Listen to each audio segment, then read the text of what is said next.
আসসালামু আলাইকুম রহমতুল্লাহি ওয়াবারাকাতুহ। বিসমিল্লাহির রহমানির রহিম।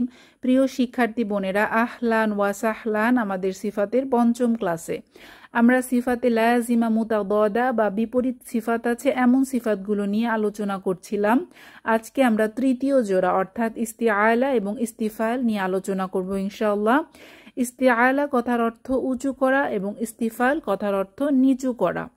ইস্তিআলা এবং ইস্তিফাল এই জোড়ার আলোচ্য বিষয় হচ্ছে আওয়াজের ঊর্ধ্বগতি বা নিম্নগতি, অর্থাৎ আওয়াজটা উঁচু হবে নাকি নিচু হবে, এটা নিয়ে ইস্তিআলা এবং ইস্তিফাল আলোচনা করে। ইস্তিআলা কথার অন্য অর্থ হচ্ছে মোটা বা ভারী অথবা পুর। তো ইস্তিআলার হরফ 7টি। এখানে আমরা স্ক্রিনে দেখতে পাচ্ছি, যদিও এটা একটু এলোমেলোভাবে আছে। আরবি বর্ণমালায় সদ, দ, ত, জ এই 4টা হরফ পাশাপাশি বসে।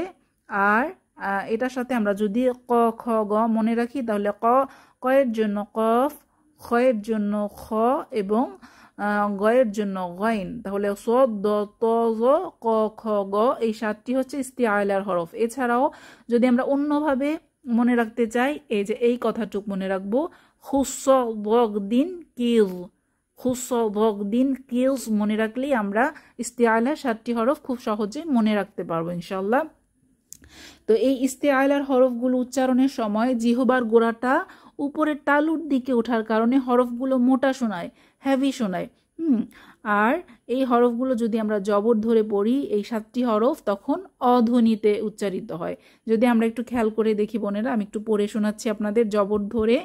এই যে খ জবর খ, অধ্বনি হচ্ছে সদ জবর স, দ জবর দ, গইন জবর গ, ত জবর ত, কফ জবর ক, গ জবর গ। আশা করি বোঝাতে পারলাম। তাহলে জিহবার গোড়াটা উপরের তালুর দিকে ওঠার কারণে এই 7টি হরফ খুব মোটা শোনায়, এজন্য এটাকে ইস্তিআলা মোটা হরফ বা পুর, হেভি লেটার বলা হয়। তাহলে এবার আমরা ইস্তিফালের আলোচনায় চলে যাই।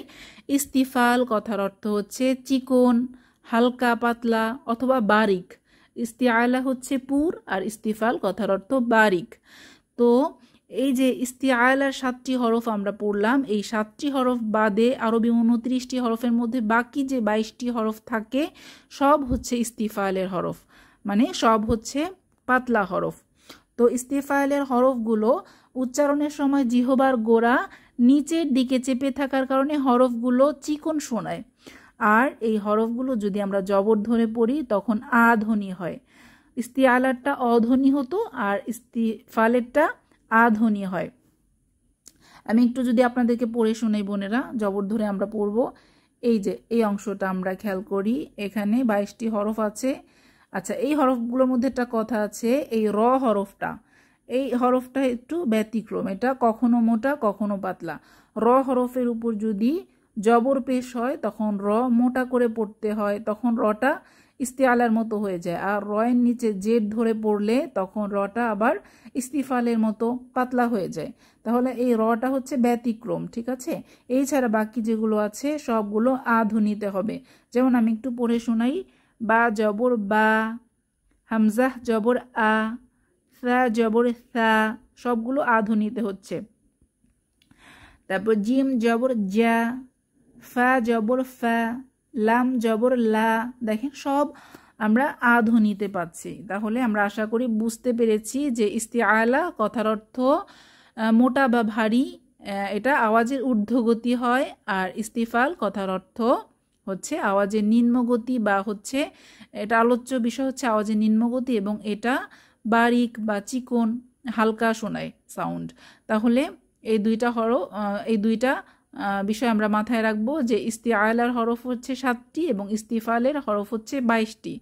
আর ইস্তিআলার 7টি হরফ মনে রাখার জন্য খুস্স বগদিন কিউফ মনে রাখবো। আর ইস্তিআলার হরফগুলো জিহবার উচ্চারণের সময় জিহবার গোড়া উপরের তালুর দিকে ওঠার কারণে হরফগুলো মোটা হয়, জবর ধরে পড়লে অধ্বনি হয়। আর ইস্তিফালের ক্ষেত্রে তার বিপরীত। জিহ্বার গোড়াটা উচ্চারণের সময় নিচের দিকে চেপে থাকার কারণে হরফগুলো পাতলা হয়, আর যখন জবরধরি পড়ব আ ধ্বনি হবে। আচ্ছা, তাহলে আজকের আলোচনা এ পর্যন্তই, আমরা এখানেই শেষ করব বোনেরা। সুবহানাকাল্লাহুম্মা ওয়া বিহামদিক নাশহাদু আল্লা ইলাহা ইল্লা আনতা আস্তাগফিরুকা ওয়া আতুবু ইলাইক। আসসালামু আলাইকুম ওয়া রাহমাতুল্লাহি ওয়া বারাকাতুহু।